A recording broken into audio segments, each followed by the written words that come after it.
7:01. I will call the Common Council meeting to Gotsky. Here. Denkert. Here. Gallops. Here. Reamer. Here. Schatzinger. Here. Iverson. Here. We have a quorum.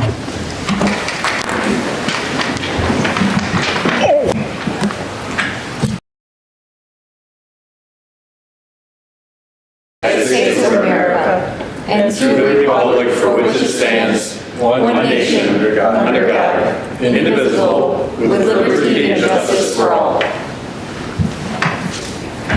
Right now. Yep, you go right here. So good evening, everybody. My name is Paul Lethington. I'm a pastor here in town. I'm a Christian pastor, and so I'll be praying in Jesus' name. And so if you feel comfortable joining me, please do so. God in heaven, thank you for your mighty works of creation and redemption. You are good and gracious. Thank you for creating us in your image to exist in community with other people. Thank you for sustaining us with life and breath for your good purpose. Thank you for the city of Ripon and all who have gone before us to make it what it is today. Thank you for the current elected officials, the city employees, businesses, churches, and other organizations, families, and individuals all working together to make Ripon a great place to live. We recognize that some of the good work that is done here first two image bearers. Even as this rebellion continues in thought, word, and deed around us and even inside of us, thank you that even as you are glorified in your redeeming work, your creating work, you are glorified even more so in your redeeming work. So I thank you for your eternal Son who took on human flesh to live a perfectly righteous life, to die a sacrificial death, and to rise triumphantly from the grave in place of all who believe, redeeming us from the penalty we earned. The greatest demonstration of your redeeming love and power is indeed the cross and the empty tomb. In light of your creating and redeeming work among mankind, tonight I thank you for instituting civil government for your good purpose. Thank you for those gathered here who serve so diligently in these various roles. I ask that you continue to demonstrate your love and power by granting clarity and wisdom to those gathered here as they seek the good of the city and its residents. We recognize that there may be disagreements among well-intentioned individuals. Please grant each council member the humility to listen well and the ability to articulate opinions as they work together to make progress toward the best possible solution for each issue on tonight's agenda. I ask these things with humble confidence in the great and powerful name of King Jesus. Amen. Amen. Thank you. Thank you.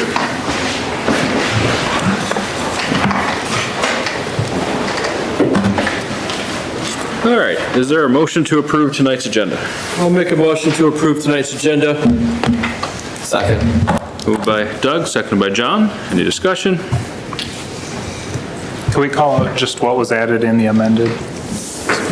Yes. Application for Tiger Street Bridge Removal Project and the borrowing resolution were both added yesterday and sent out and posted. Any other questions or discussion? Hearing none, all those in favor of approving tonight's agenda, say aye. Aye. Opposed? Approved. Now it's time for public comment. This is the opportunity for citizens to come before the council with comments and concerns on any current city issue, knowing no action may be taken tonight. I ask that you keep it civil and respectful and within 5 minutes. However, discussion of personnel or of individual members of the common council shall not be permitted. I expect you to be respectful, and in return, I expect the council to treat the citizens with the same respect. Before you begin, please state your name and address for the record. John Ernst.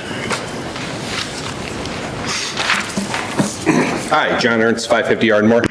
I'm pretty sure you all know why I'm here, talking about the ATV extended hours. I pretty much stated everything that we can at this point. I hope you can look into the fact that this is a pretty clear-cut ordinance that needs to be adjusted. I hope you all have gotten a chance to talk to some of your other citizens within the city. Hopefully they've sent emails, let you guys know what their thoughts are, hopefully in favor of it. Here to answer any questions, but I do hope that you all can look into it and understand that this is a pretty clear and cut decision for not only the riders, but also the people who want to be able to take their equipment to and from work, as it only benefits everyone in the city of Ripon who is working and has any hours that don't align with the current ordinance. So, thank you. Thank you.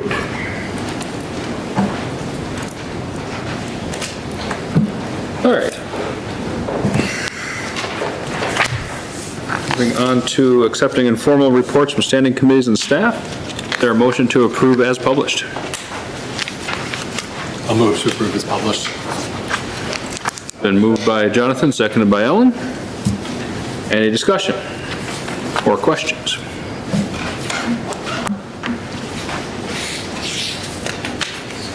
Hearing none, all those in favor of approving informal reports from standing committees and staff, say aye. Aye. Opposed? Those are approved. Next is a consent calendar. Here we have common council minutes from September 10th and 23rd. Is there a motion to approve consent calendar as published? So moved. Second. Moved by David, seconded by Steve. Any discussion on the consent calendar? Hearing none. All those in favor of approving the consent calendar say aye. Aye. Opposed? That is approved.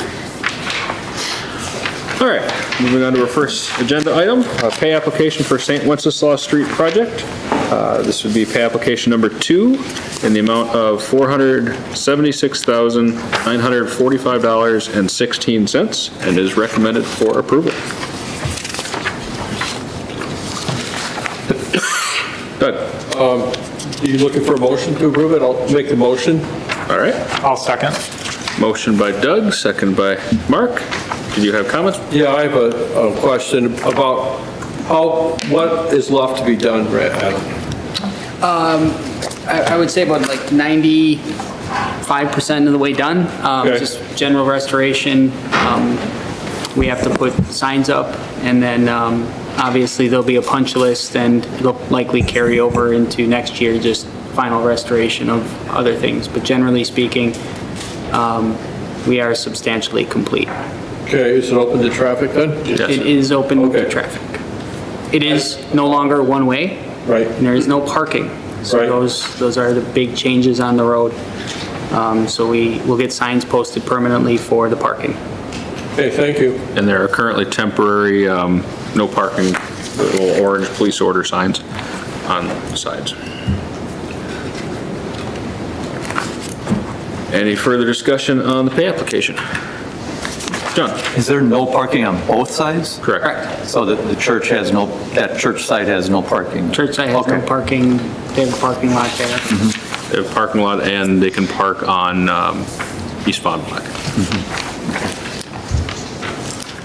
Any further questions? Hearing none. All those in favor of approving pay application number 2 for St. Wenceslaus Street project, say aye. Aye.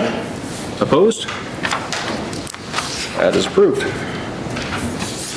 This next item was on the amended agenda, is pay application for Tigert Street Bridge removal project. This is pay application number 2 in the amount of $131,805.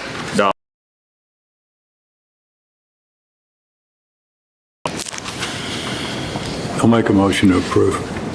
I'll second it. Motion by David, second by Doug. Yeah, any discussion?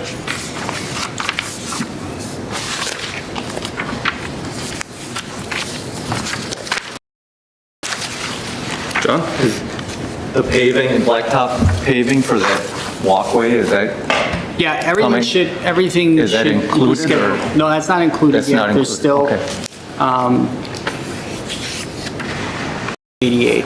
So this is for the majority of the work that's been done to date, but there will need to be the trail and concrete done as well, and that should be pretty much it. And they'll likely be back next year to restore everything, similar to St. Wenceslaus. Any further questions or discussion?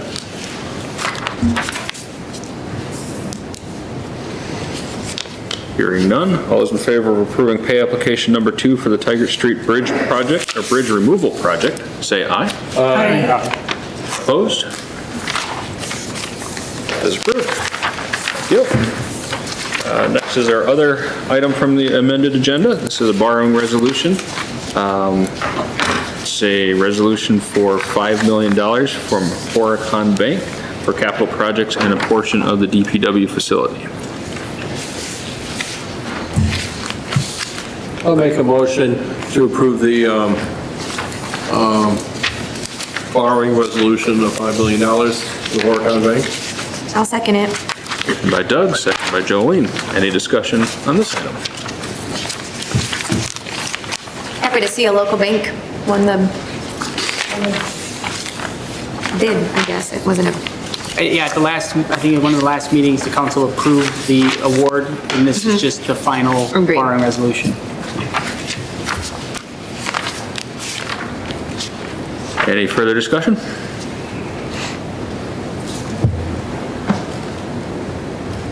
Hearing none. All those in favor of approving the borrowing resolution, say aye. aye. Opposed? That is approved. All right, moving on to an ordinance to amend section 13.35020E16, authorized use of ATV, UTV in city of Ripon. The motion has been made to change the hours to 4:30 a.m. to midnight. We can continue discussion at this point. Steve? I noticed that some of our industries in town here, their second shift ends at, well, they have mandatory overtime, they end at 2 o'clock. So what are the ATV people gonna do? Just sit there till 7 o'clock or whatever, 4 in the morning? Because illegally, they'll be riding on the road at 12 o'clock. If they were to leave the factory at that time, yes. Yes, well, anyway, so this, unless everybody just disappears from work at 12 o'clock, this is kind of a moot point, I would believe. So I don't know if they want to amend something or Which place ends at 2 for their second shift? Alliance, I thought the second shift at Alliance ends at 11. mandatory overtime. Ellen? Both Walworth and Alliance Laundry do not run a third shift. They run 2 10-hour shifts 4 days a week, 5 until 3 and 3 until 1.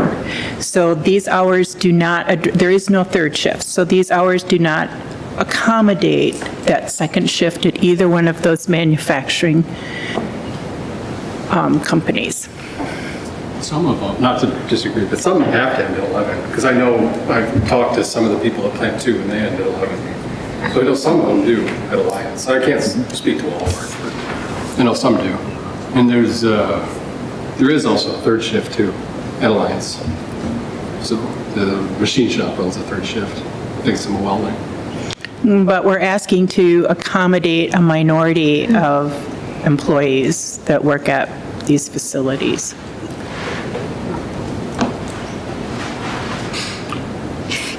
Can you just remind us, take us a step back, so for people maybe listening, so obviously we discussed this last meeting, there was a motion, can you remind me who first and seconded, and then what the current hours are? So current hours are 7 a.m. till 9 p.m. The motion, do you have who made the motion? I made the motion. I think Jonathan did. Jonathan did, I think I saw. Jonathan made the motion and John seconded to adjust to the 4:30 to midnight. And then I requested the motion to postpone discussion to this meeting so you'd have a chance to speak with constituents and hear from the community at large. I will tell you, with my discussions with the community, I heard one person in favor of this, one person looking for stricter rules, including city licensing of all ATVs, and between 15 and 20 people not wanting any changes at all. That's my experience. You all had your own. Okay, I would like to say something.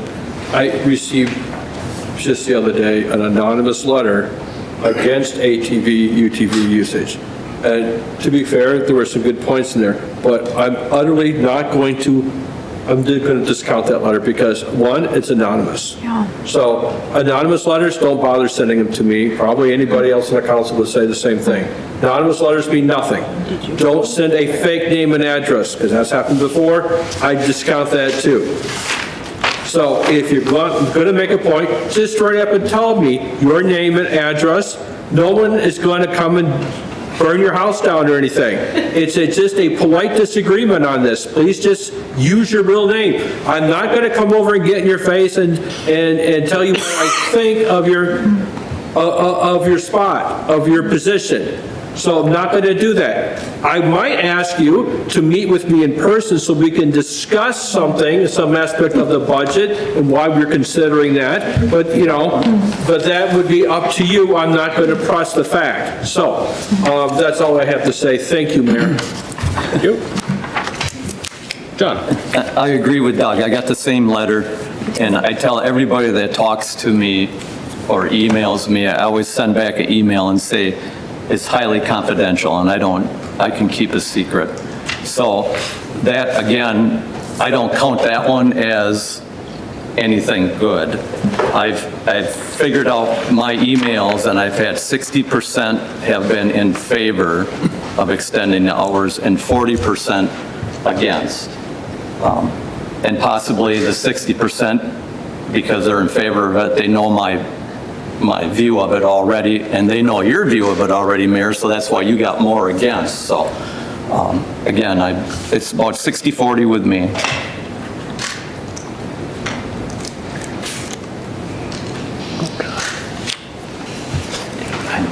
Julie? I will say that, for me, again, it's been both sides, it's pretty even. I will say then that, being that how even it was formally, informally, people have said, okay, well, we understand that some people have, feel both ways. Why not go somewhere in between? I know that the motion on the table will be a formal vote that is 4:30 to midnight. I will say that if that is voted down, I would be in favor of something somewhere in between. If my colleagues would be interested, I would be more likely to consider, I don't know, I understand. So it's 7 to 9 right now, correct? A 6:30 to 10, perhaps, because I understand what people are saying about work, and also, again, I think about the downtown Friday night concerts. We've also been told it's not good to have, I could imagine an ordinance where Fridays and Saturdays are different versus the week, but I respect the police chief who said, no, we don't want to mess with days of the week being different, so knowing that we want similarity, I'm sympathetic to the people asking for longer hours, and I'm also sympathetic to the people who want to keep it. Can I make a statement, or is that allowed? If the chair will recognize. Are you going to offer any new information? Yes. Briefly. So, just to point one thing when it comes to Alliance, yes, Alliance does go to 1 a.m., 100%. But also Seneca, who also is in here, ends at 10:30. Along with that, MSI also ends at 11 p.m. When it comes to the first hour shifts, though, while 6 a.m. would be nice and everything, but that would also eliminate Alliance, Walsworth, and Seneca from being able to have their first shift. Second of all, the other thing I'm going to also state is, while you guys might have gotten emails, hopefully you've gotten quite a bit of them, but I think we should also take into consideration who actually shows up to the meetings. Steve and I have been here at every single meeting in favor of this. There has not been a single person who's shown up that has been against it. Not one. So if we can also look into the fact that passionate about being against it, they would be here. Steve and I have been here the entire time, every meeting. All right. Thank you for your comments. Thanks. I got a question for him. Okay. If you don't mind. People are worried about the noise. Mm-hmm. Now, I was looking into it. There's a lot of aftermarket. Are they something worth looking at as far as to cancel out more noise? They were selling them for a hunting so you can drive out in the woods and not scare every deer within 10 miles. Yeah. Is that something, or is that a sales gimmick, or is that something? It's a little bit of a sales gimmick, trying to kind of combat that a little bit. But again, though, if you put any on your ATV or UTV on the opposite side, it's actually illegal. So if you put it on the other side, yes, it would be in favor, it would make it quieter, but it also, you would have to go to a shop, you'd have to have someone install it, it would cost a lot of money for that. And I've looked into them too, and I don't think they really work very well. Personally, if I'm hunting or whatever, I walk too loud, so I can't imagine a side-by-side or a UTV is gonna be any quieter. Okay, thanks. So, yep.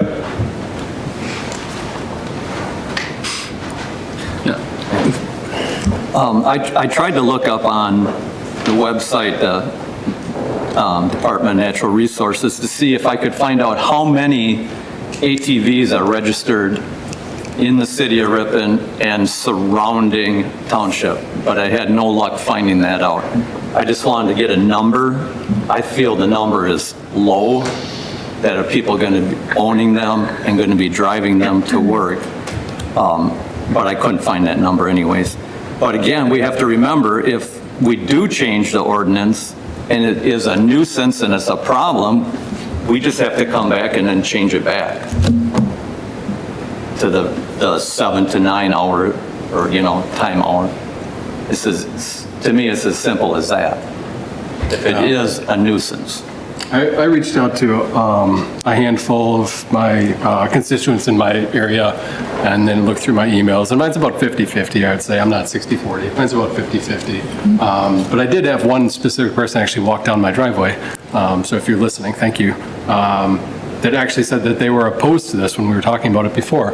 And he or she has changed their mind now, and they were pleasantly surprised that there haven't been any of the things they worried about. And their comment was they weren't concerned with this as long as we revisited it in a year, and if there were issues, came back to it. So I will say that a handful of the comments I received were from the Speed Queen or Alliance Laundry neighborhood, and they were not pleased with the prospect of ATVs running past their house into the parking lots for Alliance Laundry at 4:30 in the morning. It's been close to a 50-50, although some people who do email do not actually really say where they're from. But the issue that those opposed to this increase have shared with me is that they've already compromised, and they don't feel the need to compromise anymore because they're recreational vehicles. They're not licensed for the road. The people who manufacture them don't recommend they be used on the road. So I'm still basically a no, based on what feedback I've been getting.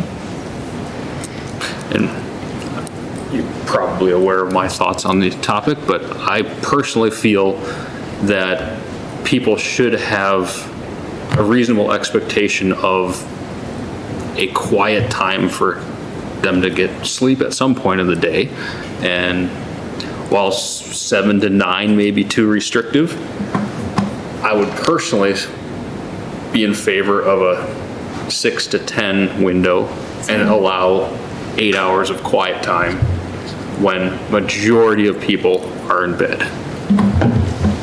That is where my stance is, but it's your vote.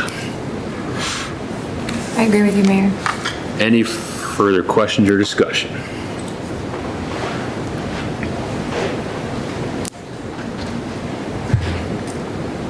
One last time, any further questions or discussion?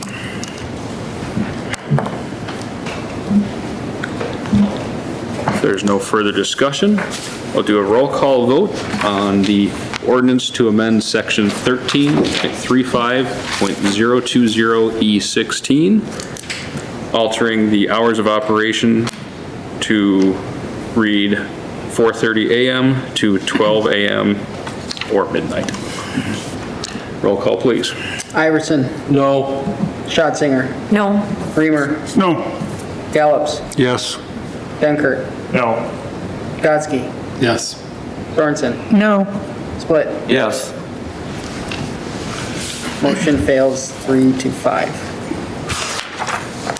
Julie?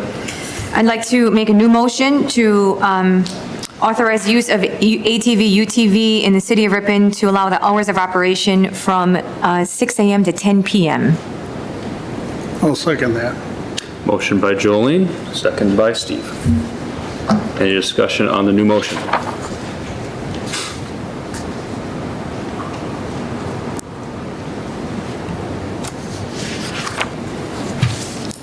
One last time, any discussion on the new motion? John? What hour does the Friday night concerts end? 10? Between 10 and 11, depending on the week. Should be 10 o'clock-ish, yes, that's about the time Okay. if there's a curtain call, sometimes they go a little bit. So I'm thinking maybe we should, maybe we should extend it to 11 then at least. But that's just my thought.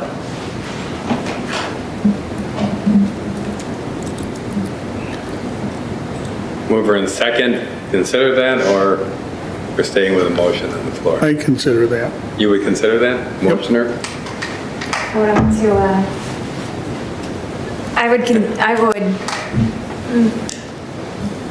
So it ends at 10?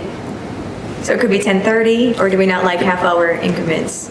Could be whatever you said it as. Okay, I would consider 11. So the friendly amendment is that the hours would be 6 a.m. to 11 p.m. Is that the motion? For me, yes. Seconder? Second, yes. You know how I feel. I know. Okay.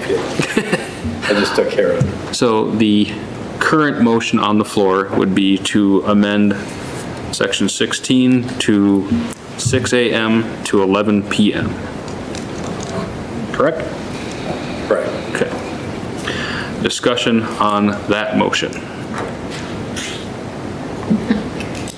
It's my motion, and I will say that I'm hesitant to go too late because I am fearful of people drinking and then getting in their ATV, UTV, and I fear as though the later it goes, and of course it's darker at night, I feel like this is when accidents can happen.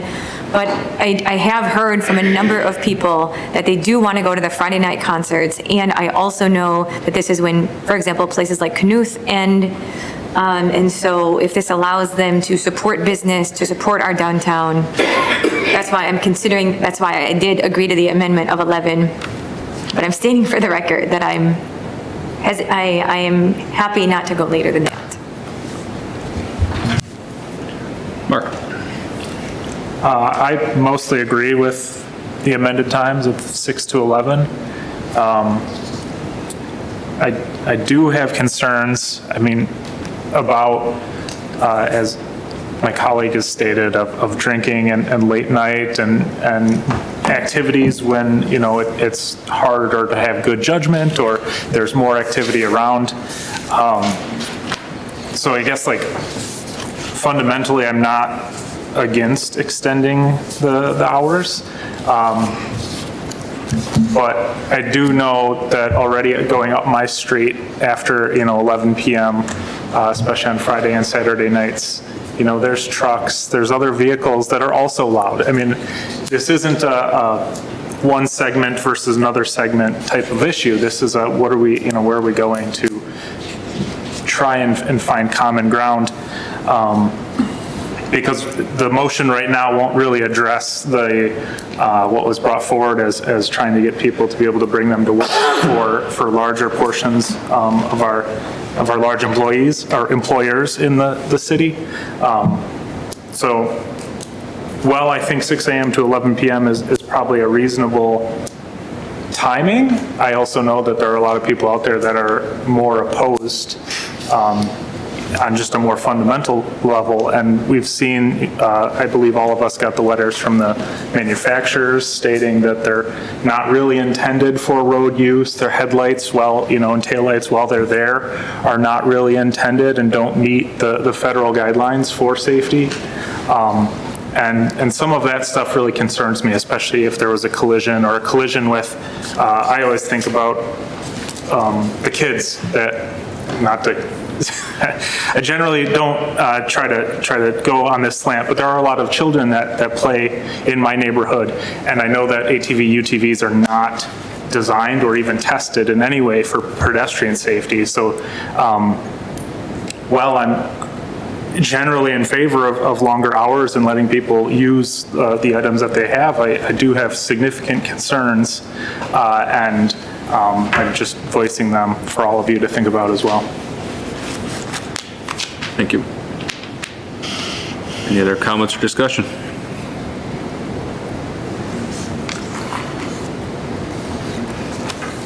One last time, any other comments or discussion on this motion?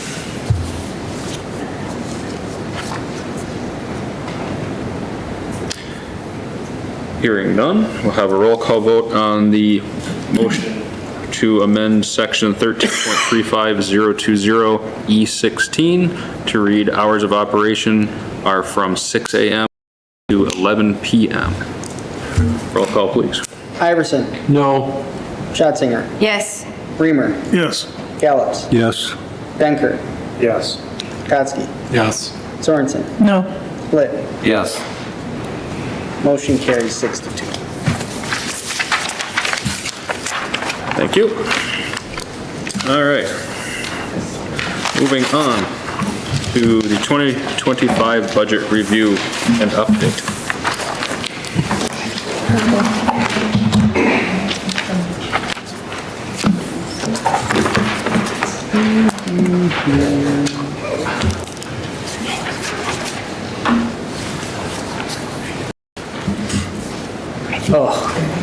We're good. All right, thanks, everybody. On your table, you should have a copy of this, and then I did send out a memo and a draft of the 2025 budget. So just to kind of summarize where we are at, we last met, was it last week, I think? The week before. We've since received some other numbers. Mostly, the state general transportation aid, as noted here, increased by about $105,000. So we had anticipated only about a $30,000 increase. It was about $105,000. So that really kind of changed some of the revenue allocations within the budget. Now, the reason why the general transportation aid increased, I mentioned this during the presentation, is our 6 and 3 year average for spending on transportation has frankly exploded over the last 6 and 3 years, right? The average, right? By $1 million. So we continue to do larger projects. We continue to invest in infrastructure and transportation related expenditures on an annual basis, and that is coming back in the formula to then provide more aid, right? So the $105,000 back into the budget allowed us to decrease the amount of levy appropriated to the general fund budget, right?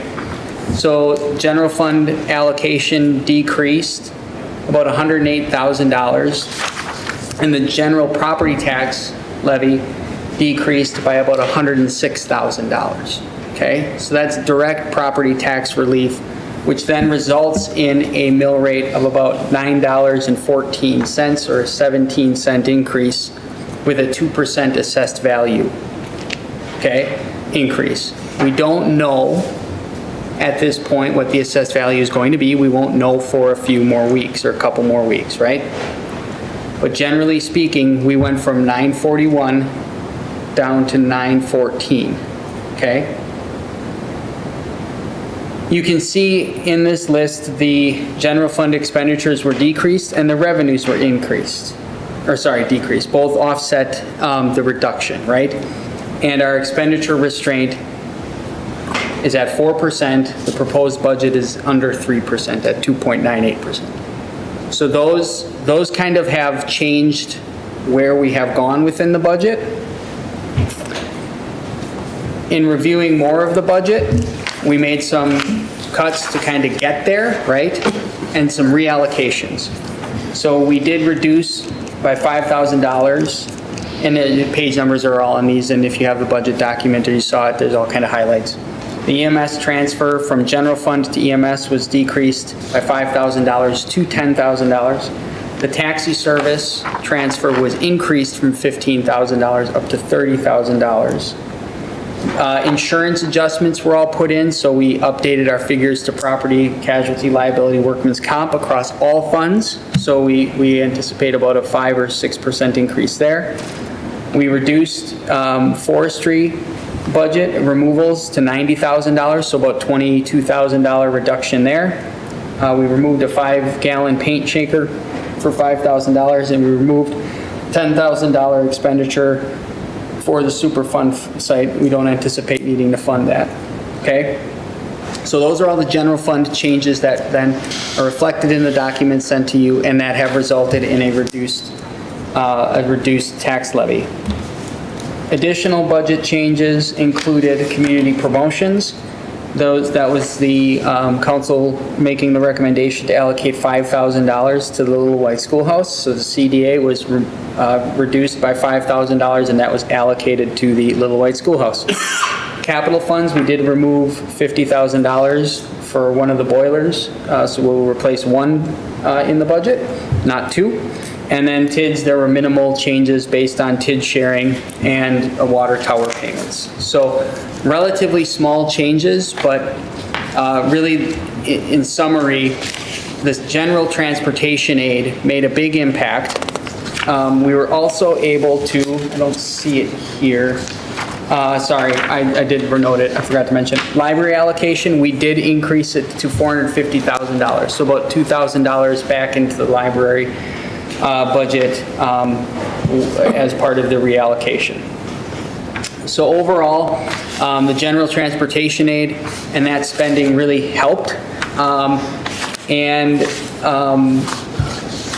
it allowed us to reduce the tax levy. In your packets, I'll talk about some of the next things that are kind of ongoing, and you know, I would push forward as other considerations or discussion items for the budget.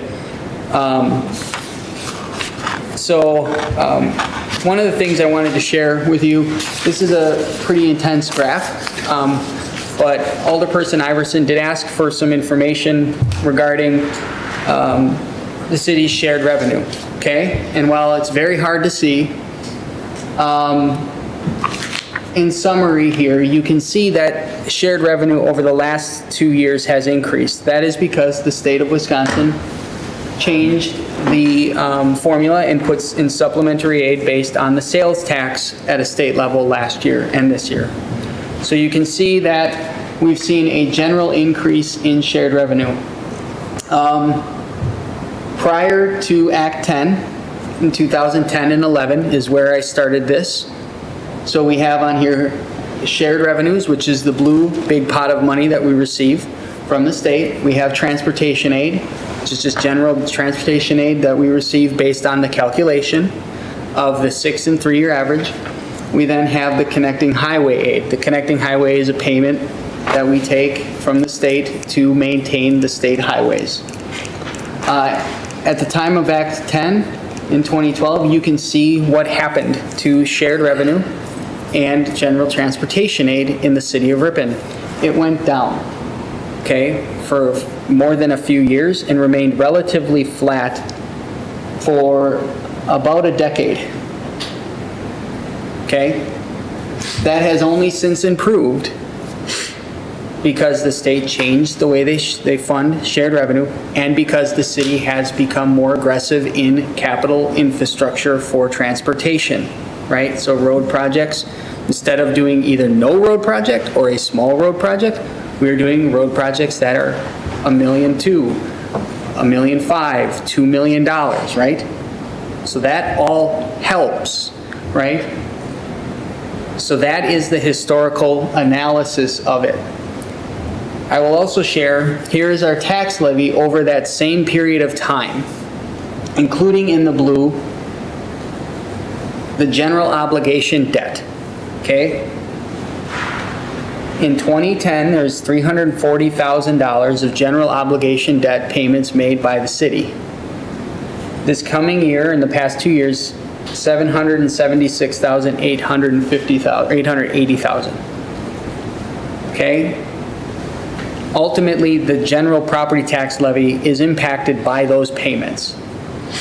And over the period of time of a decline in shared revenue and a decline in transportation aid, the city started a trend of borrowing more to pay for capital projects. Okay? That is not uncommon and is what has happened in the state in many communities, because the only way to generally raise revenue under the restrictions of Act 10 and everything that was passed was to take on debt, right? Or to reduce expenditures through whatever means, right? This is where we are at, to the point where in 2010 to 2025, the debt has increased by about 2.5 times, okay? Those are the trends. So when we look at that, I just wanted to provide that historical context. I shared it with Doug. I thought I did the work to collect it with Amanda, so I figured I'd share it. But it sort of helps paint the picture of where we're at with some of our challenges financially and some of the projects that, or priorities or shortcomings that we have, particularly in transportation and infrastructure funding. I will note that the taxi allocation in the budget, I increased to $30,000. This is a budget impact and a decision that I think we need to talk about more. I've been working with Brown Cab to look at what logical reductions could be made to help save some money to reverse the deficit, whether that's changing hours, changing number of drivers, operational, kind of anything. And we'll share those moving forward, but my really big concern is that the deficit that we are currently under in that fund is larger than the $30,000 that we're allocating to it. And that helps stop, but without a reduction in the service, which if we reduce it to a certain point, the contractor or Brown Cap may say, well, we can't make that work, we have to raise the hourly rate. We then don't gain anything, right? We're basically still in a bad situation from a loss perspective. So while we're working through that, there are going to be multiple scenarios that we continue to work with Brown Cab on.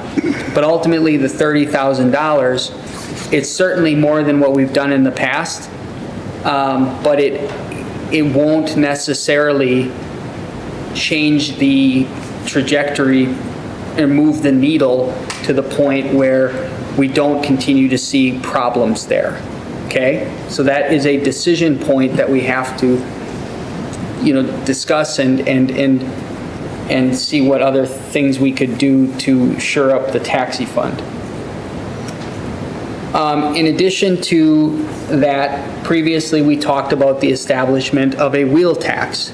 And while they are unpopular and they have been talked about before in this community, they have become more popular in the state of Wisconsin to help fund transportation projects. We shared information previously about that. We have since done more research and looked into it. And a wheel tax would be established by a city ordinance. That's how it gets set.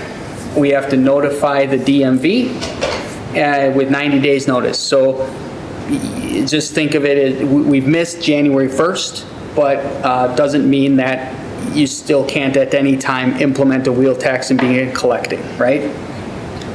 There is a 3-cent per vehicle processing fee. I learned that yesterday. It was 17 cents, but because there are more communities going this way and the DMV has learned how to process this, they've done it more efficiency, so they're taking less. So it's only 3 cents versus 17 cents. I also reviewed with the DMV the numbers, And there are actually 7,750 wheel tax eligible vehicles within the city of Ripon, okay? The previous number was like 6,000 some, we reviewed it. This is as of July 8th of 2024. With the reduction of 3 cents, a $20 wheel tax would be $154,000 in a year, and a $25 wheel tax would be $193,000. Staff have begun looking and gathering information to create kind of a CIP within the community that would basically identify mill and overlay projects to accomplish. This would be a rotation throughout the community in kind of a cyclical manner. So we're spreading the dollars around to capital projects within the community. And certainly we will continue, if provided the guidance to do so, we will continue to develop that plan if the council chooses to proceed with this concept. We obviously don't want to waste time if this is not something you are all serious about. So we need guidance if this program, if it is a program the council would like to pursue. I will share with you a lot of our information and a lot of our overall conditions of our roads, right? We use what's called PASER ratings. You may be familiar with those, but every 2 years we are required to rate the roads. And you can see here, the majority of the roads are blue. There's some red, some yellow, and less gray or less green. Gray and green are good. We have 42 miles of road in the city of Ripon. And I did this as just a current pace of where we're at. Here are the last couple year projects that we did and the lane miles that we completed. And the projects we have scheduled on Hamburg-Henny, Houston Street. The average is 0.41 miles per year of reconstructed road. We have 42 miles. We are on a 102-year replacement cycle for our roads at our current pace. Now that may sound odd based on the fact that the road projects we've taken on are more expensive than, they ever have been. But we are tackling large infrastructure projects and not the smaller projects, right? The only year we've done a smaller project was in 2022, where we did larger stretches and we got to about 0.77 miles. And that was about a $450,000 project, okay? If you look at our ratings today, 56.79% of our roads are rated a 5 or 6 or under. Explain what the ratings mean. 5, it's just a conditional rating. If you look here, 10 being like a brand new road and 1 being gravel, right? So if you look at the map, you just take this, you take the data, how many miles are in each? We have 1.16 miles that are in a 1 to 2. We have a 7.25 miles in 3 to 4, and then the majority of our miles are in a 5 to 6. I would say that the category of 5 to 6 are the road projects that all of these probably have less than 15 years life left in them, okay? And those at our current 0.41, right, will take us 58 years to get to at the current mile rate per or year pace, right? So, we continue to hear this is a big issue, and a wheel tax clearly is something other communities have implemented and something we could do to generate dollars to more aggressively attack infrastructure problems at a greater pace than 102 years. In addition to that, the idea of implementing a wheel tax and spending that money helps with our general transportation aid, as it allows us to spend more money on transportation projects. So there is communities that have implemented wheel taxes are able to more aggressively then grow their general transportation aid annually outside of debt. So those are things, positives. Obviously, negative side of things. It's unpopular. It's a tax, that's just unpopular, right? It's just not a fun thing publicly to do. But this is where we're at. So I felt it was important to present this information, as well as present to you options beyond a wheel tax and beyond making, trying to raise revenue or increase taxes, right? The below list are things that are in the 2025 budget that the council could consider cutting. I have rated them on 1 through 5, basically from the perspective of what could go first to what I would recommend last. That is $192,000 of spending cuts, in particularly across, different line items in the budget. Trying to not necessarily hit one or particular general fund budget too hard.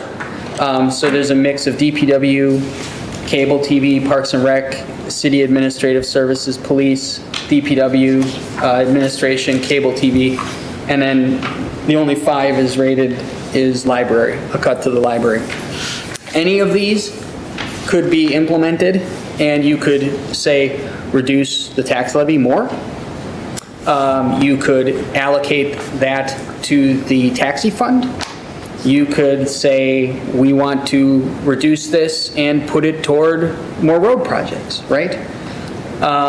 Ultimately, that is not necessarily new revenue, so it may be a little less sustainable over a period of time, because you will continue to have pressure on your general fund budget if growth in the community does not meet inflation and other costs, just annual operational increases, or state aid doesn't meet that. We received $31,000 extra in state aid this year. Shared revenue, transportation, $105,000, so that's a good year for transportation, but shared revenue did not increase more than 2%. Just raises alone are well over, at 2 or 3% or 4%, whatever we land on, are well over that amount. So ultimately, I wanted to present to you options, because I don't feel it's appropriate just to say we have a problem, let's create a wheel tax. No, there are other options, right? But every option has a consequence.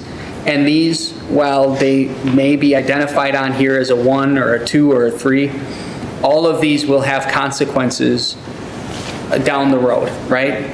They may lead to less trees being cut down, right? Which may lead to bigger problems down the road. We're punting on something else. It may lead to less staff, right? To take care of the amenities that are in our community. So these are options. They equal out to what a wheel tax essentially could be. They're scaled out to say, well, we could cut part of it and put that toward this. I know it's a lot of information, but I wanted to present it as we proceed into the budget. Doug? Okay, a couple of things. First of all, I just want to clarify the shared revenue from the state. I appreciate you putting that slide in there. But just because it was decreased and was flat, don't forget that I word, inflation. So while it was flat, it was actually still decreasing because they didn't give us any more additional money based on inflation, correct? So if it was 2% inflation that year, we didn't get a 2% increase in that shared revenue 15 years ago. And every year therefore, it stayed flat. It declined. It essentially, yes, it declined. There were years it did decline, as well as the kind of your concept of inflation and inflationary impact. it's a double whammy then. Yes. It's a double As it dropped a little bit, then inflation ate some more of that, so it's really decreasing even further. Okay, the other couple of other things I want here. And option number 1, professional service social media, what exactly, is that a salary position? It's more or less managing the cable TV's YouTube accounts and things of that nature. So that would come into a staff position, so. And then park signage in number 2. That's a project that we wanted to, we were planning on working with the school on to put in new park signage across the community. It's something that we certainly can punt on for another year. And I see there's some more salaries cut here and there, part-time salaries cut. Which means those people aren't not gonna have as much money. A lot of those part-time salaries are like our summer type help positions, right? So this would be So filled. we wouldn't fill them, which would put more on full-time staff, taking them away from certain priorities. So but ultimately, there's only so many operational costs. There's only so many, we can sit here and nickel and dime office supplies all night long to get to $500, right? That's not gonna make a difference. That 500 won't make. Right? What I'm getting at is there is a staffing component that has to happen for us to make the headway into cuts. And it is certainly my priority to preserve full-time positions, and that is possible. Further cuts would require us to go into full-time and/or permanent part-time positions. There's no other way to do it without seriously impacting the operations negatively beyond this.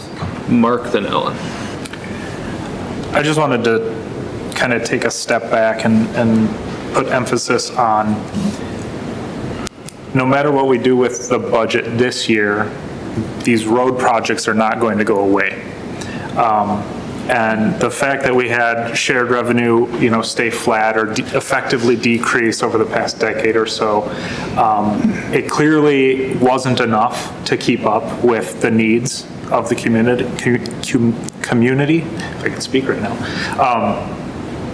And so I just want to point out that whatever project we choose to take on, whatever revenues we're choosing to go after, it's really vital, I think, that we remember that these projects also have to last the city, 25, 30, 35 years out. So, especially when we look at some of the new projects and we say, oh, it's a $2 million road rebuild, but if it was $1.8 million, then we could, put it right in and we have budget for it right now. But is that $1.8 million road going to only last, 18 years instead of 22 years? And then we've just kicked the can down the road, which in my opinion, it seems like has happened quite a bit for the past decade or so, where we've just not chosen to take head on a lot of these bigger projects. And like I said, I just wanted to put the emphasis on that the road projects aren't going to go anywhere. And I'd really like for us to kind of tackle them head on, spend on things that have great impact and spend on things that are going to last and serve the community really well as we move through and get, funding allocations will change and where revenues will change and what projects we need to do will change. But just remember that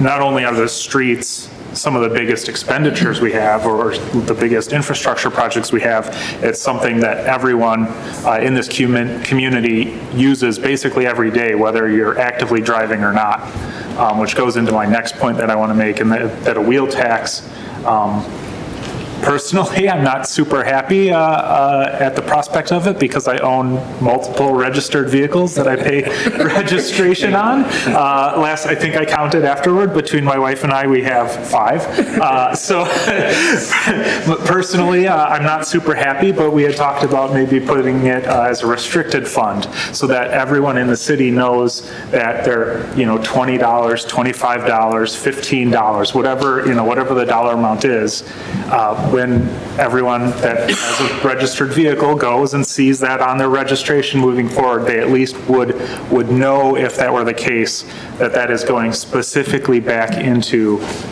these projects that, as I said before, have a big impact and have huge repercussions, not just the year that we have a brand-new road, but then 5, 10, 15 years afterwards.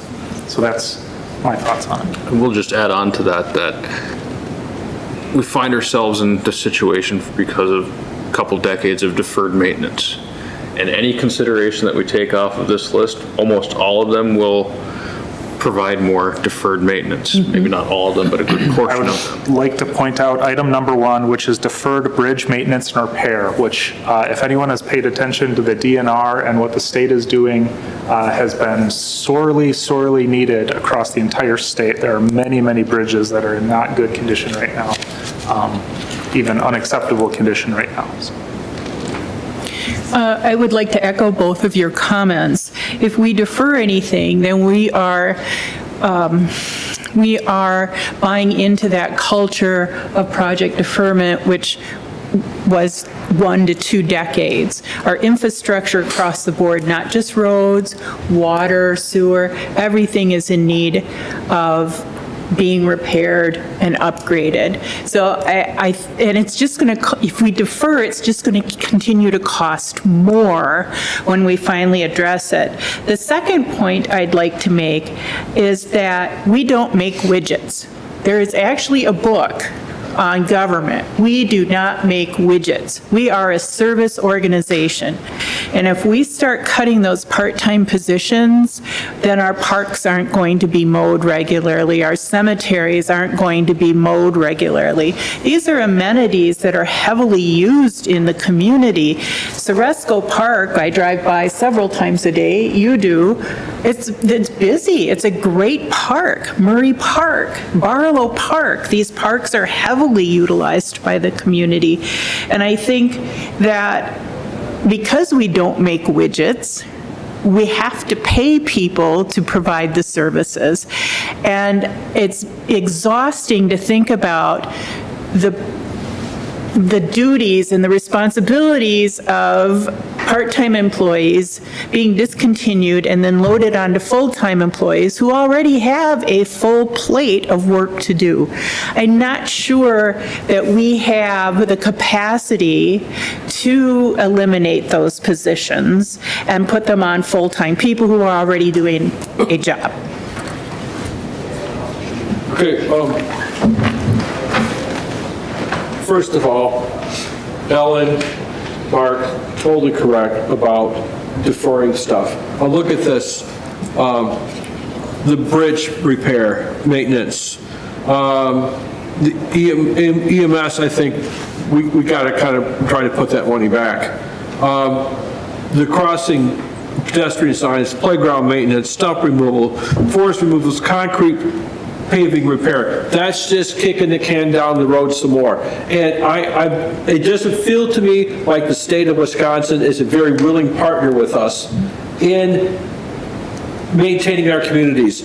The fight for that sales tax, 1 penny sales tax, I will tell you, I was in Yellowstone last summer when they were messing around with it. Oh, it's off. I called John Plummer and I used some very bad words. I'm not really proud of it, but I really asked him how I told him he was worthless.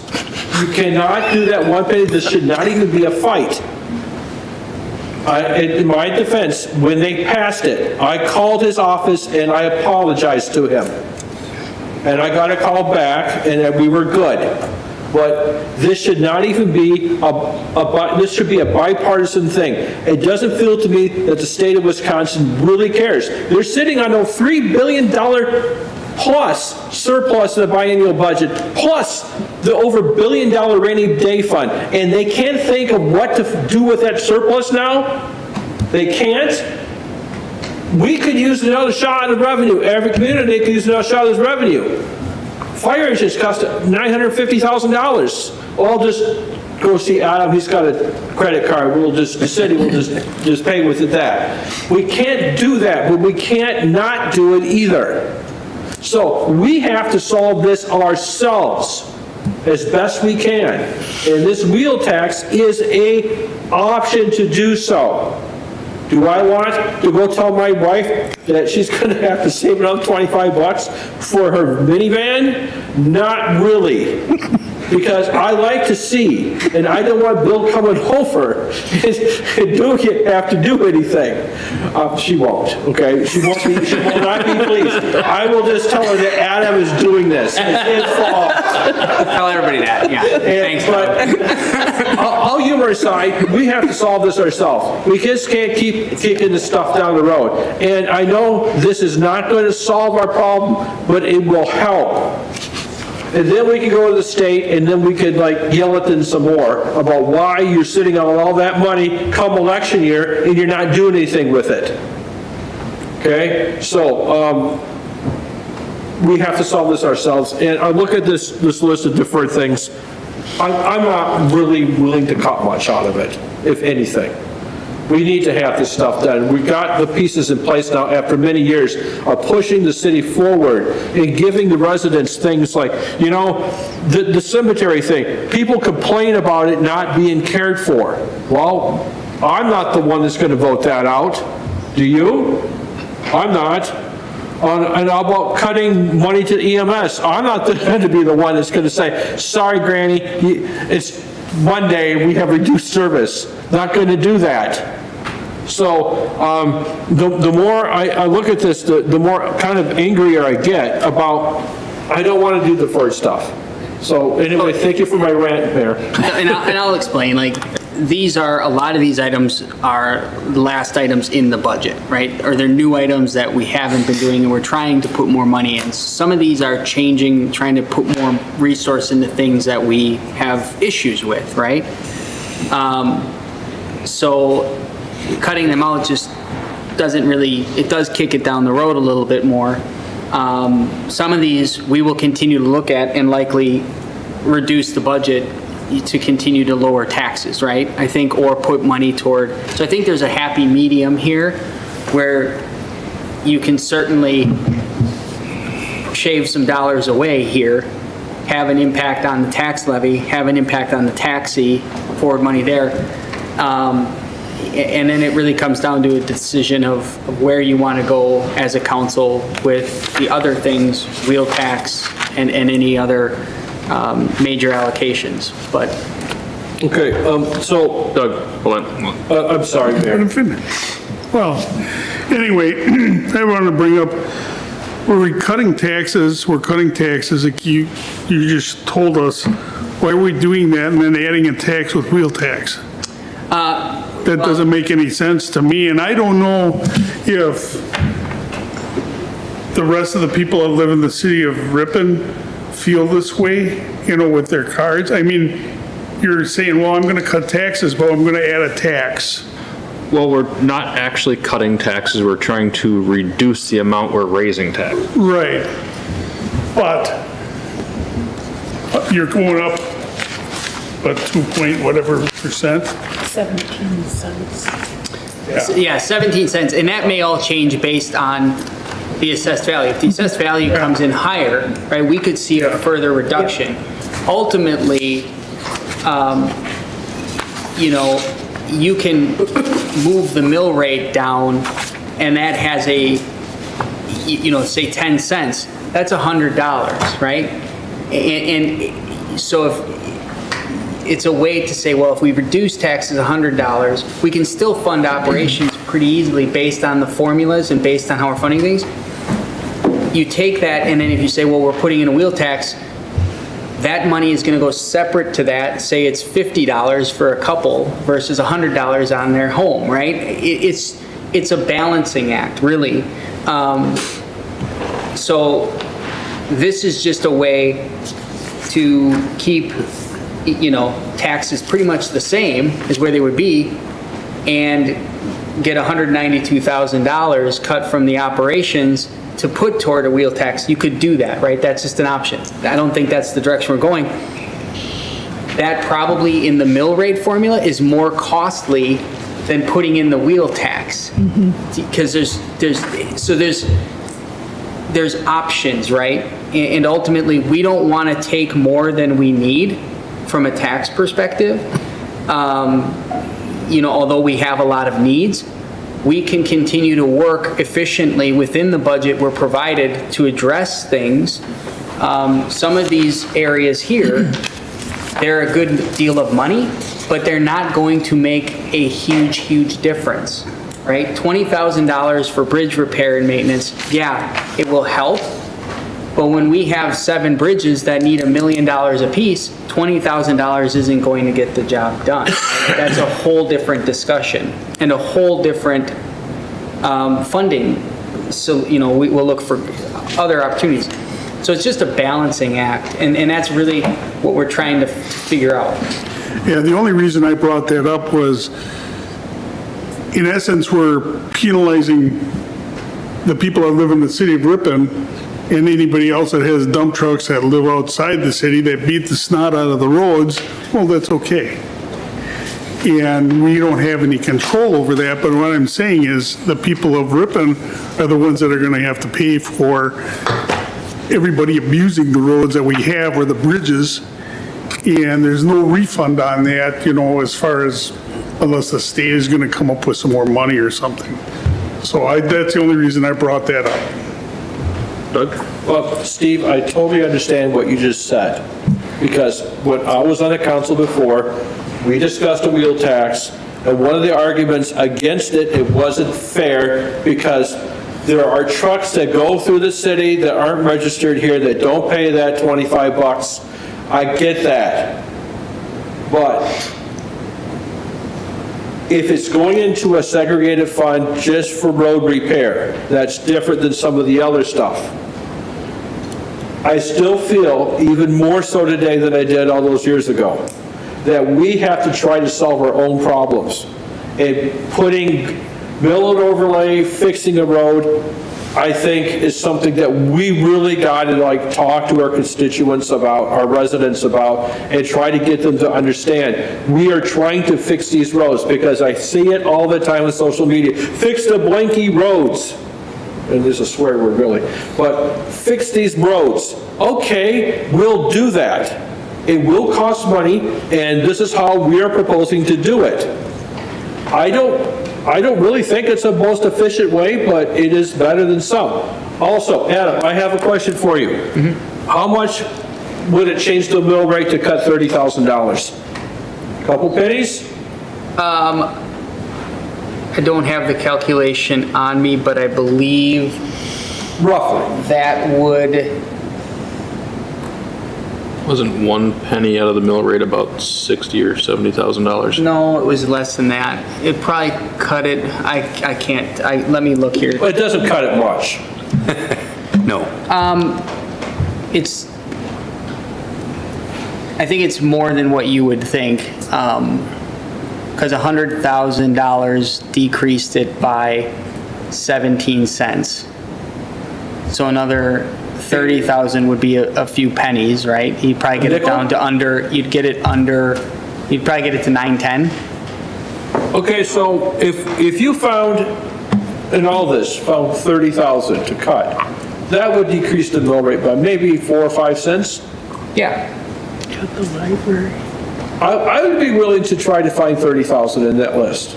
Maybe not in option 1, option 2, but maybe something a little bit different. Is that possible?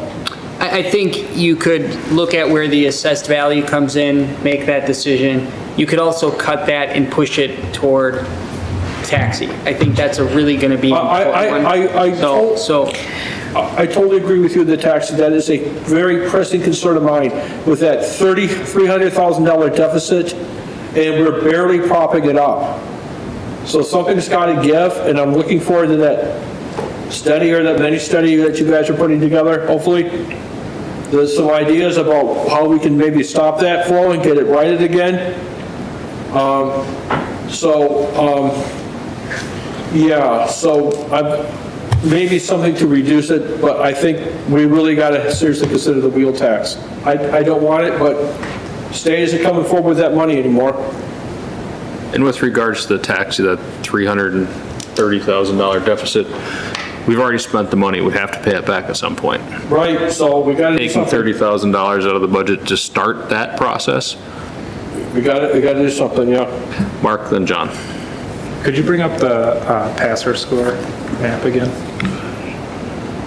I just wanted to, because I 100% agree with a point that Steve had made about big trucks. You know, big trucks, just by the physics of it, will destroy a road faster than, or it cause more wear and tear on a road than anything else. But I did just want to point out that it's kind of hard to see, and I don't know exactly how much it breaks down, but a lot of the roads that are, 3 and 4 and 1 and 2 scores, the worst scores that we have are residential streets. And I think a lot of times, to Doug's point, where people are saying things about the roads, it's their roads, right? It's the ones that they're on every day and they see in front of their house. My brother lives over in Tabbert, and his gutter is up like this and there's a big wave in it, it's rough over there, and that echoes throughout a lot of the different neighborhoods. So I think that, if we can find a few grand here and there, I think this list is very helpful, the layout of certain things, to try and tweak, but, again, it's an unpopular stance, but I really, having a set of money that is set aside to do something that we absolutely need to get done, and it's being paid by the users of it pretty directly. It's only being paid by someone who has a vehicle, and if you have a vehicle, why are you registering it if you're not riding it and driving it on the roads, right? So it's definitely going to be a multiple thing. We can't, with a $330,000 deficit in the taxi fund that's been propped up, and big, multi-million-dollar capital projects that we are going to need to do, clearly we're not going to just have a magic snap our fingers and this budget's going to be balanced and we'll be able to use it next year and we'll use it the year after and we'll use it the year after. No, it's definitely going to be, okay, what can we do today that makes a material difference? What can we look at then? If we do something now, does that allow us to do something next year, which then allows us to do something the year after that? If we don't do something this year, if we cut, let's just say park signage, or if we reallocate that, at some point park signage is going to come up. Maybe it's not the most pressing thing.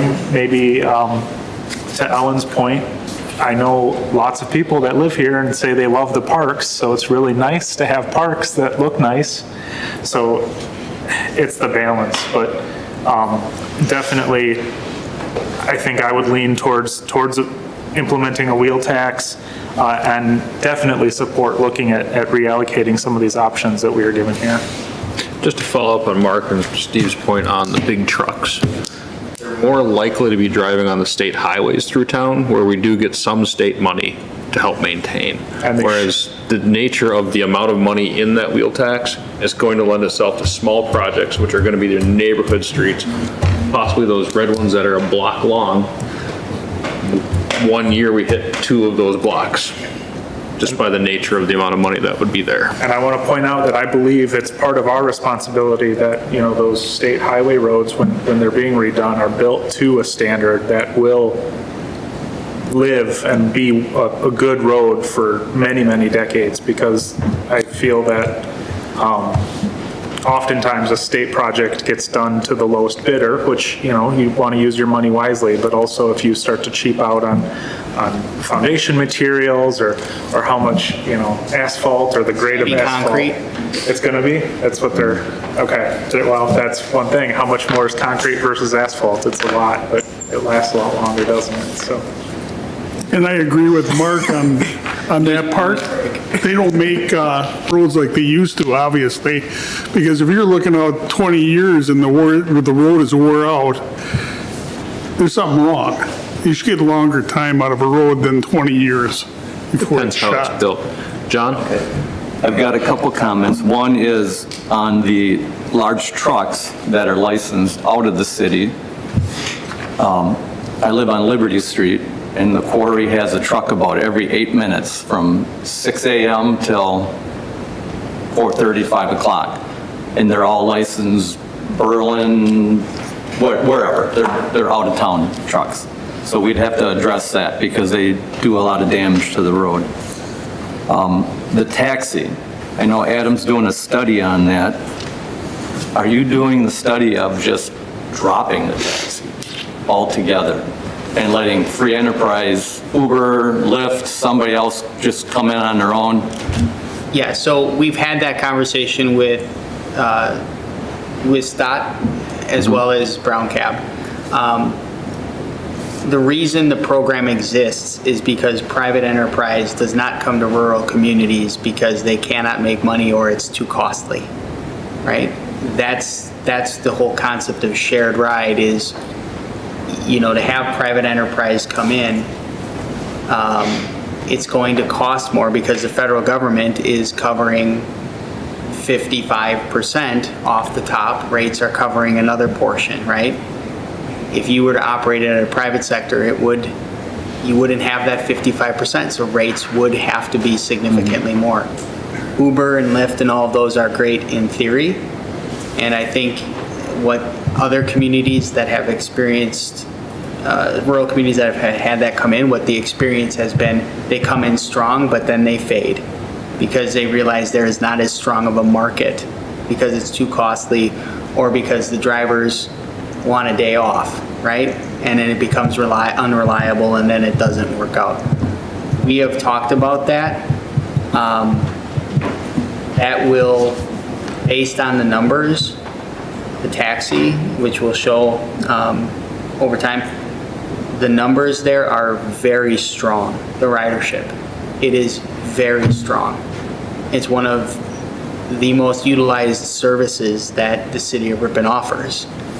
And it would be a very big impact to many people if it were to be discontinued or if we were to go a different direction and privatize it. So that's not been recommended. It has been discussed. Certainly if we were to suspend it, there'd be a chance that the private sector does come in. But we talked about fixed routes as well, like do a bus service versus and that's a nightmare. You're going to lose more money on that, and it's going to be more costly. So we've expressed those thoughts to the DOT, and they have clearly stated that this is probably, from a rural perspective in Wisconsin, the best option. Okay. Go ahead.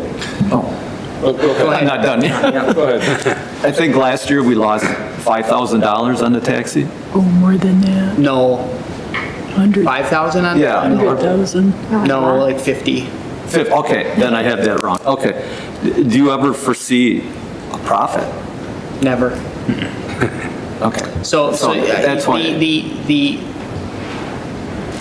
The whole idea, right, started and it was funded at around 70% by the federal government, that and state government. That is slowly to 55% as costs have risen dramatically to operate it.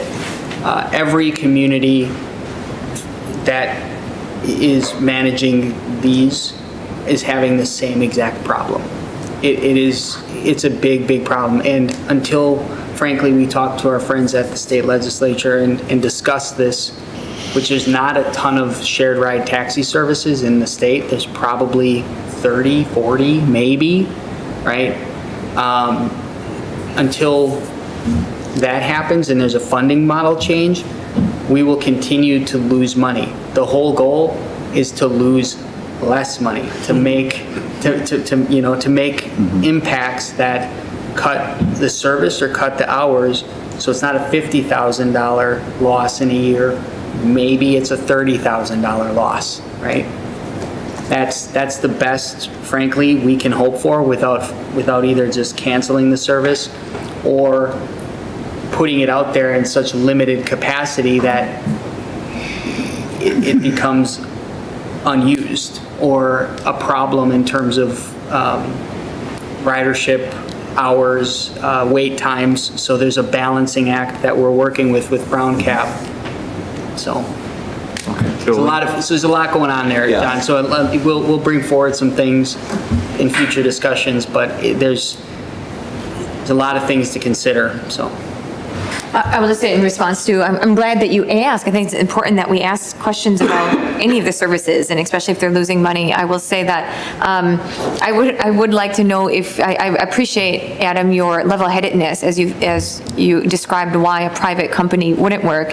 I can't imagine some of our elderly customers trying to, utilize Uber or Lyft. I mean, it sounds not only like a nightmare, but a genuinely disservice. And I know that the League of Women Voters had previously done years ago a transportation survey, and I personally, when this was being talked about last year, talked to many people that use this service for appointments, healthcare, again, things like dentists. And when our community members stop utilizing these things, I think we're going to see the ripple effects in ways that we can't even understand right now, that I think are quite negative. So if that is something, I would like to do some really thorough, because I don't think we can even imagine how negative this could potentially be for populations. But back to the wheel tax and so my understanding on the capital improvement plan, great that you want to start putting something like that together if the council seems like we want to move forward on this. Just to ask more specifically, I hear capital improvement, capital improvement could be general through the city. You're talking specifically a street and maybe underlying utility improvement, correct? So there's a couple things we would do there.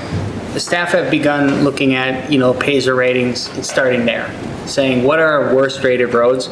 What then are the roads that don't necessarily, or we could pass on doing utilities, right? Because the utilities are immediately going to cost more. And we already have, from the capital improvement plan that I shared with you in the financial management plan a couple weeks ago, I shared with you a list, and you saw the road projects in there for the next decade or so. Those are big streets, right? Big projects with underlying utility issues, right? So this would be separate from those.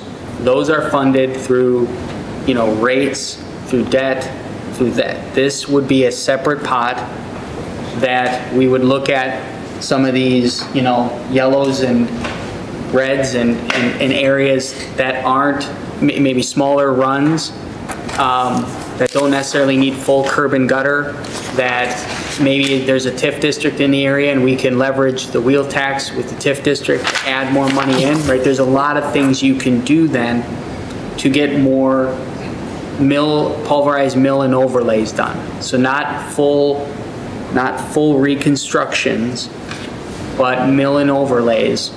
And what you're saying is then the utilities under the ground will need to last another, say, 20 years, right? So, so there certainly will be some areas where, the utilities probably should be done that we won't, but we can't afford to do it, and we won't be getting to the road either. So getting to the road and reconstructing the base of it and the top layer of it, there's always a chance that all of a sudden you have a lot more water main breaks because the water main's older. But if a water main is, 30, 40 years old, it generally can last 50, 60 years, right? We're on a 100-year replacement cycle for our infrastructure too, right? Based on right? So we're not going to get around to those without a more aggressive infrastructure capital improvement plan, which frankly, we won't be able to afford. We won't be able to all of a sudden do $4 million worth of road projects in a year, right? We're capped at around 2, with utilities and things.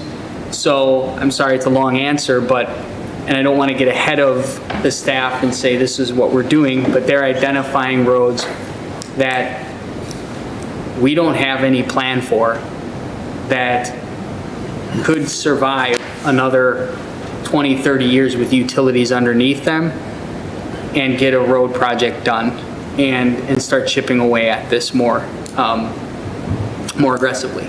Great, so then my last just base question is, okay, it sounds like it's helpful to have this, if we were to do a wheel tax, pass before the budget because it would impact the budget. So when are you looking at this being voted on? It wouldn't necessarily impact the budget. We would have to create a budget that would have an enterprise fund with these dollars in them. The only thing I'll say is it takes 90 days. So you could pass it in January 1st, but then you're not going to collect until May. And so, But doesn't it impact the budget? Because we are literally talking about if we can cut things otherwise here. You could theoretically say, we don't want to do a wheel tax, and we can cut $190,000 in lieu. Exactly. You could do that, and then not, yes, that could be an option. It doesn't sound like you're going that way. Some of those areas we have looked at cutting, we will continue to look at as we move through the budget and talk about, tax rate and look at the taxi. But, really, you can't do it all, so the wheel tax kind of becomes a separate issue, right? But we would put in a budget. It's not gonna, it'll be separate. It's kind of a separate issue. Right. The wheel tax would allow us to do street projects that we wouldn't even consider. No, I get that, but if we're not going to pass it and we need to find money for these things, we need to then talk about what we're cutting. That's what this alternative is. You could theoretically, but I don't. Let me try to explain. No, I get it. I'm just saying we have to talk about these. No. This affects levy. The wheel tax does not affect levy. It's separate. It's a $25 fee on your car registration. So it's a fee. It's not property tax levy. This is property tax levy. So remove the wheel tax from your thinking right now. What they're doing here is proposing cuts to bring down that 17-cent increase on the levy. We don't have to do any of this, and we can leave the 17 cents, or we can cut 30,000 or 40,000 or 50,000. This would be to keep the levy flat.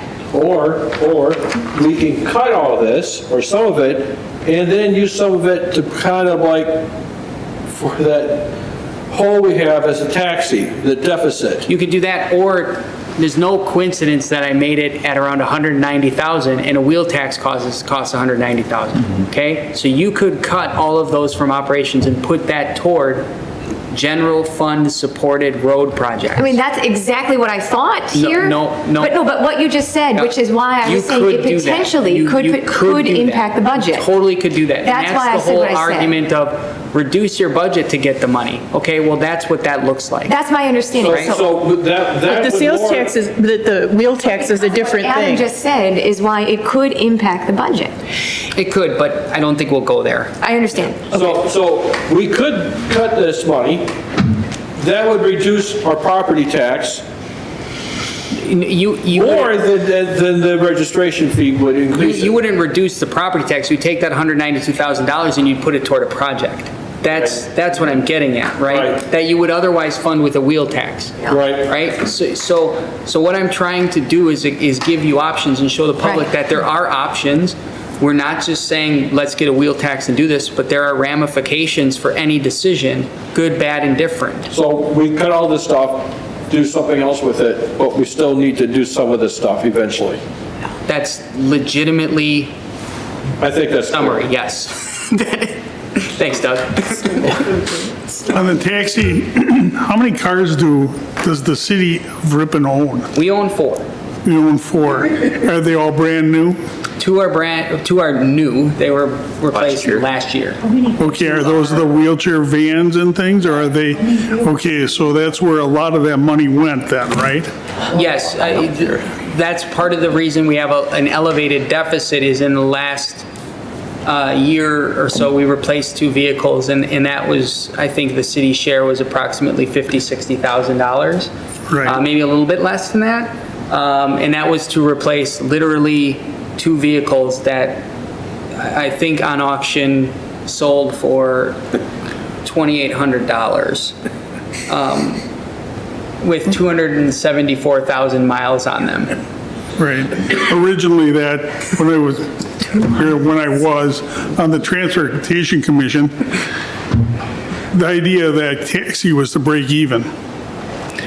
When I got on the commission,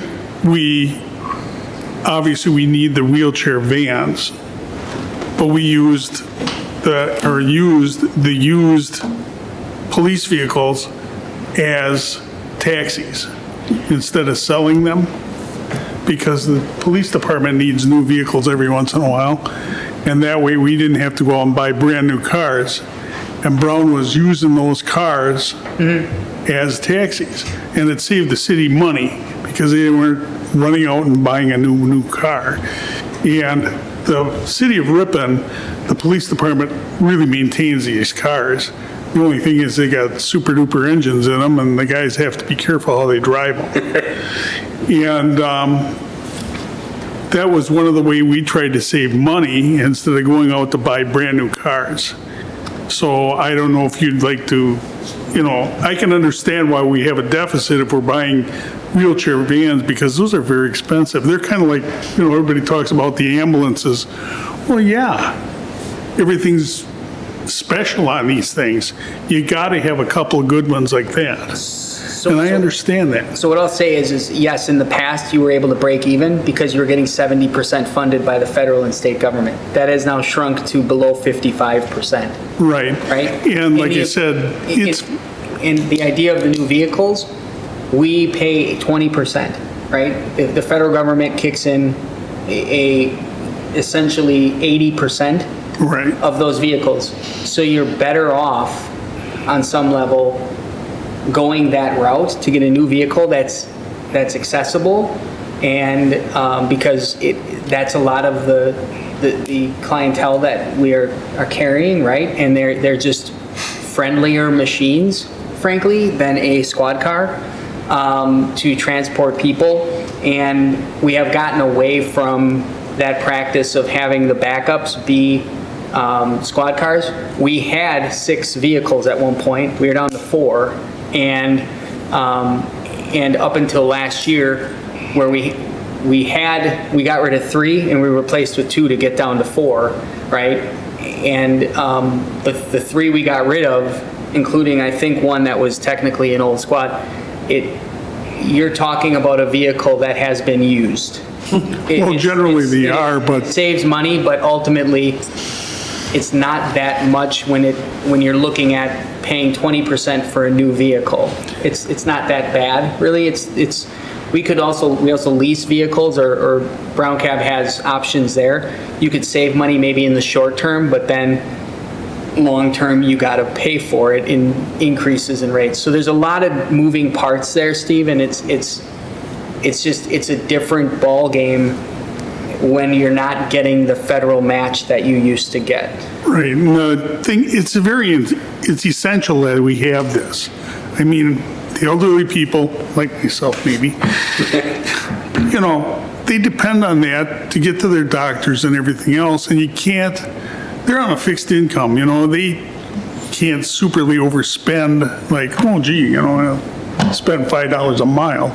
Can't happen. You have to understand that a lot of these people they don't have a car because they can't afford a car. So, this is essential that we keep this, but we have to figure out a way to make it so at least it'll break even. When I worked for Fond du Lac County, Senior Services received a lot of federal money for vans. And they always there are a lot of them, and they run in the city of Fond du Lac. Is there a reason that we don't participate in a program like that? Is that a Fond du Lac County service request that we would have to make? Because I realize we're the second largest population area in the county, but they stay within Fond du Lac proper, even though it's a county program. I can't speak to what programs they offer and the boundaries of those programs. What I can say is that the Fond du Lac County does receive similar Section 5311 funds, and they did apply a portion of their 5311 funds to help with the program that you requested kind of a reduction for seniors. So they are funding that program through our taxi for reduced rides, right? So we're using that program. That's how they're coming back to us. That's the one we had talked Yep. about, Jolene. That's coming. To reduce, go ahead. That's their way of funding transportation. Here in Ripon. Here in Ripon. If we increased fees for the taxi, would then that offset through the ADRC then increase, or would it remain flat? We would have to ask them what they would be willing to fund, but I don't think it would. I'd have to look at it, but it's not something that I think will make a big difference. It's just, there's. I tried. Yeah. Mark? Berlin and Green Lake doing? I think Green Lake doesn't have the service. I don't think so. I would have to see, I believe Berlin does, but they have had similar conversations. There have been communities in the state that have cut the hours. That's really been, and Fort Atkinson did that. Waupun runs a program. Their program is frankly a lot different than ours and how its demand is. Wapaka runs a program. It's more similar to ours. So if you want something fun to do, just go to Ripon Taxi and go to Brown Cab site, and you can click on each community in the morning. You can see how many rides they've done, how many vehicles are out on the road. You can see how every community operates a little bit differently. All of the communities are losing money, or they're not, it's a. Yeah, and I suppose it's hard because, you think, okay, maybe we could partner with surrounding communities, but the demand is always at the same time for every community. And I'm assuming it's very, peaky, it's cyclical, so you have to have high demand at certain times, and then there's just, very low demand at other times, and that just means if you're going to try and hire someone just to work like a morning or an afternoon, people, as we found out with our crossing guard situation as well, is that's difficult to ask to have like a split shift basically. So I was just curious to, if there are similar things going.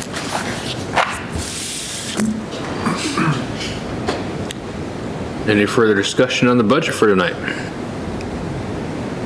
Well, I guess it goes back to my question from before. When do you expect that it would be smart to vote on if we were to do that? I know that I understand that at any time and that we could view this as totally separate from the budget. It appears to me that it's not because of the decisions that we could make and cuts we could, so that we could decide next year to do this or 5 months. But when Adam, if you were designed what you think is best for the city, as we plan, when would you like to see some movement regarding? Well, this is the schedule. I think, we are on pace for November 12th to hold the public hearing and do the, adopt the budget, right? I think that might be it's a month from now. Obviously, it's a big discussion and a big conversation that, the public will have opinions on. I think we should get the budget done and set a time to talk about this. We can do this after the budget. We can do it in coordination with it. It doesn't necessarily matter if we're not going to make cuts to fund the transportation projects. That's so that's fine. I look at this list of what your proposed cuts are, and the budget item for the library is the largest. And I know I'm going to get a check for this, but could we get a study on the number of people that visit the library? That's done every month. Done every month. Okay. Look at the, I'm going to see if we can start putting the entire packet up on the city website. I'm going to talk to the board president. And then number of, the busiest day the least busiest day. I don't think you're going to find one, but And John, I'll remind you that we give them a dollar amount. It's up to them to allocate how it's spent. But We have we could, in no, essence, cut our dollar amount back. And then they have to Right. privately fund the difference if they need it. we have no authority on telling them what they should cut.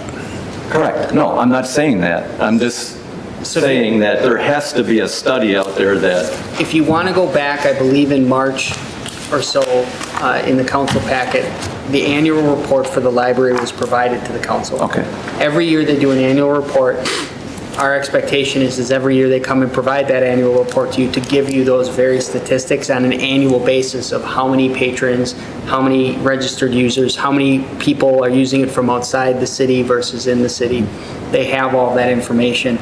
And I can try to dig it out and I'll get it to you just so you can see Okay. that annual report again. but again, we're talking, the taxi, and do we need to up the charge for the taxi? That's a user fee. Library, do they need to do something for their, like a user fee? It's just an idea, and I'm not afraid to put it out there, and I know I'm gonna get some rebuttal against it, but it's just a thought. Any further discussion tonight?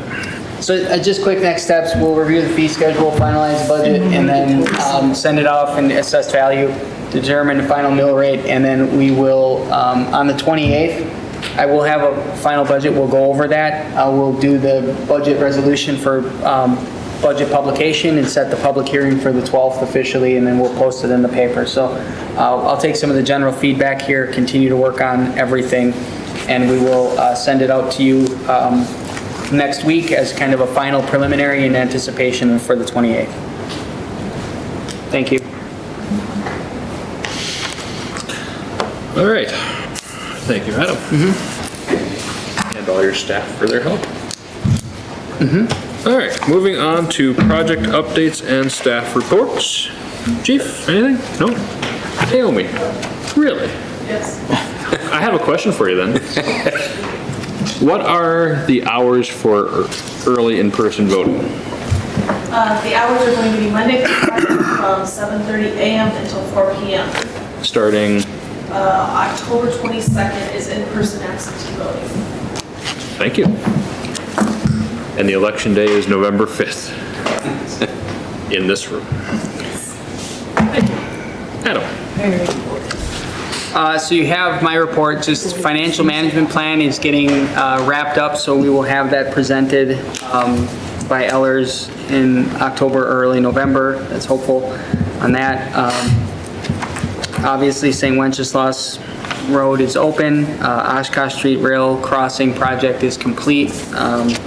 So thank you to our Director of Public Works on his efforts in coordinating that, because that was quite a project to coordinate with the just a note that next week Selfridge Park will be closed, and we ask that people do not enter the area as Alliant Energy completes an excavation project. If any council members are interested in attending the League of Wisconsin Municipalities Conference in, I believe, Madison in October here, please let me know. I can get you all signed up.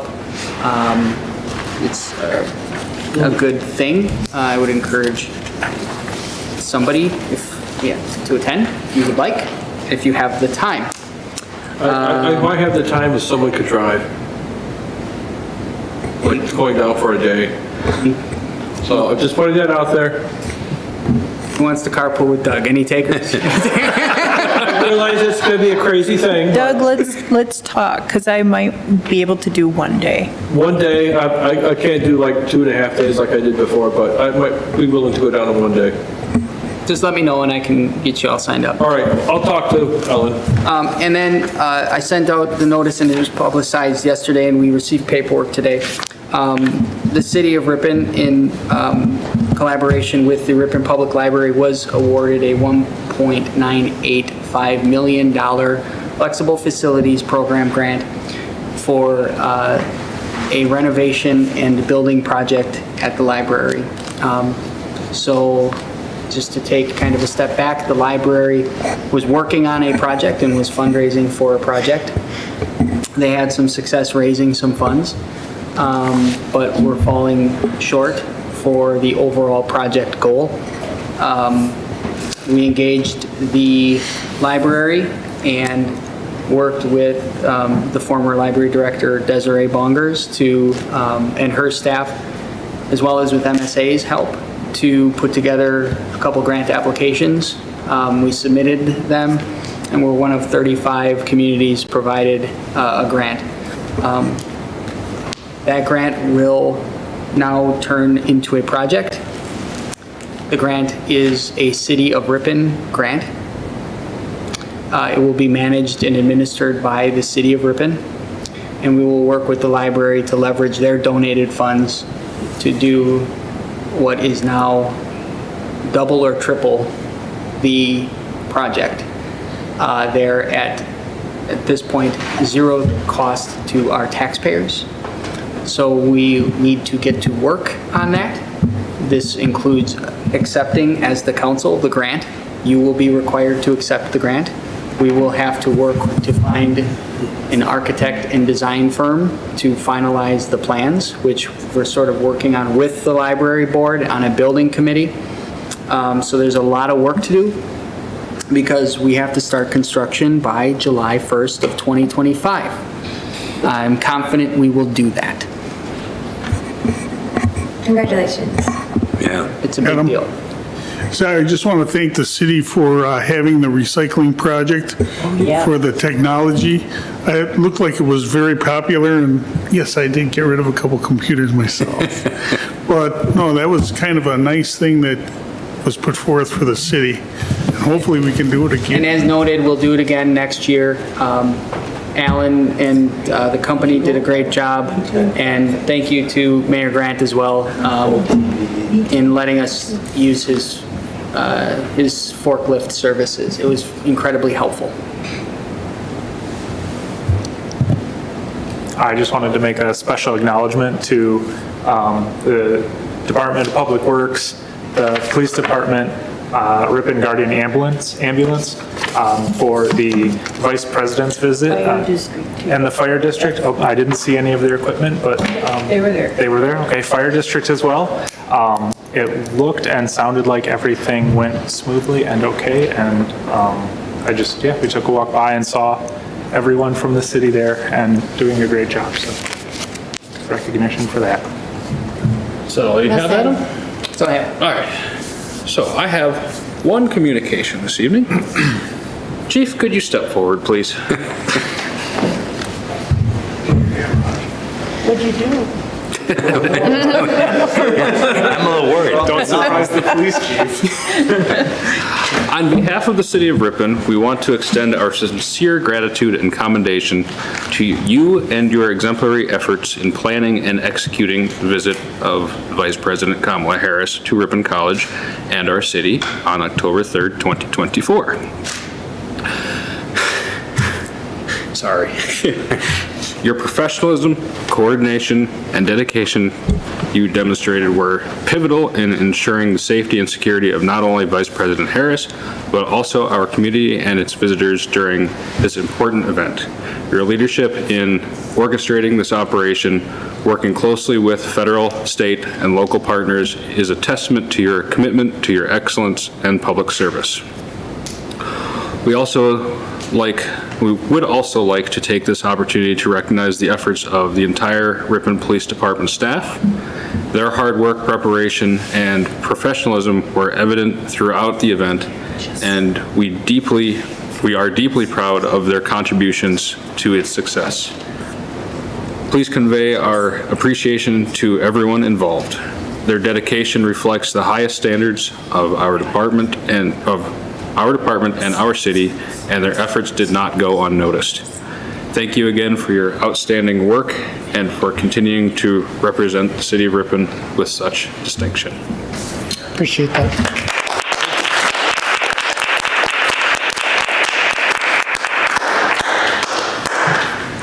Thanks, Aaron. We'll get a picture, guys. I look back. Turn it on. Thank you. If I could, I appreciate the kind words. I'm sure the department will appreciate those words as well.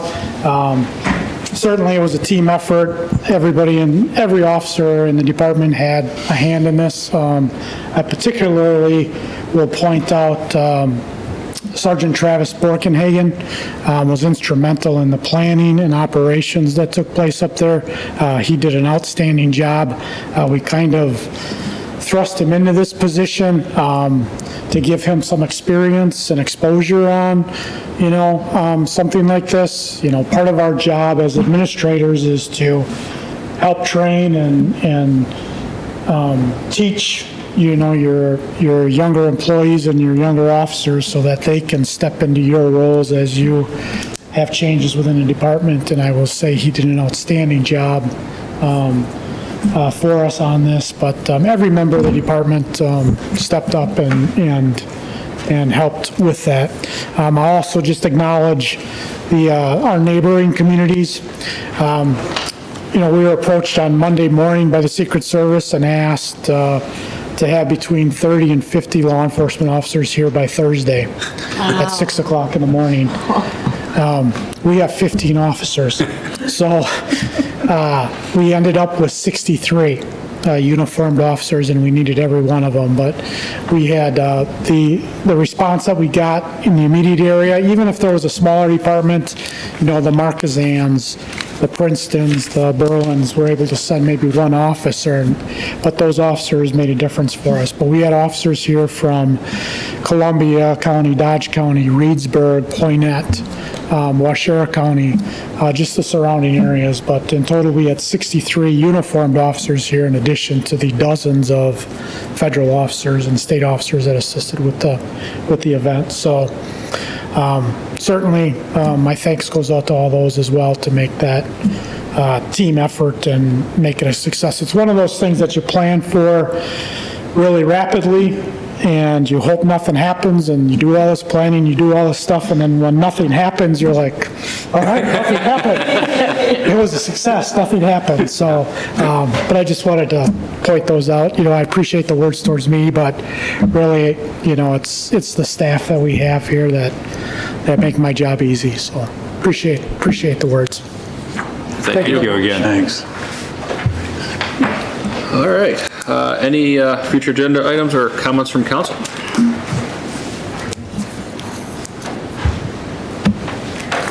Would anyone like to make a motion to adjourn? I'll make a motion to adjourn. I'll second it. Moved by Doug, seconded by Jolene. All those in favor of adjournment, say aye. Aye. Opposed? We are adjourned at 8:58. Thank you.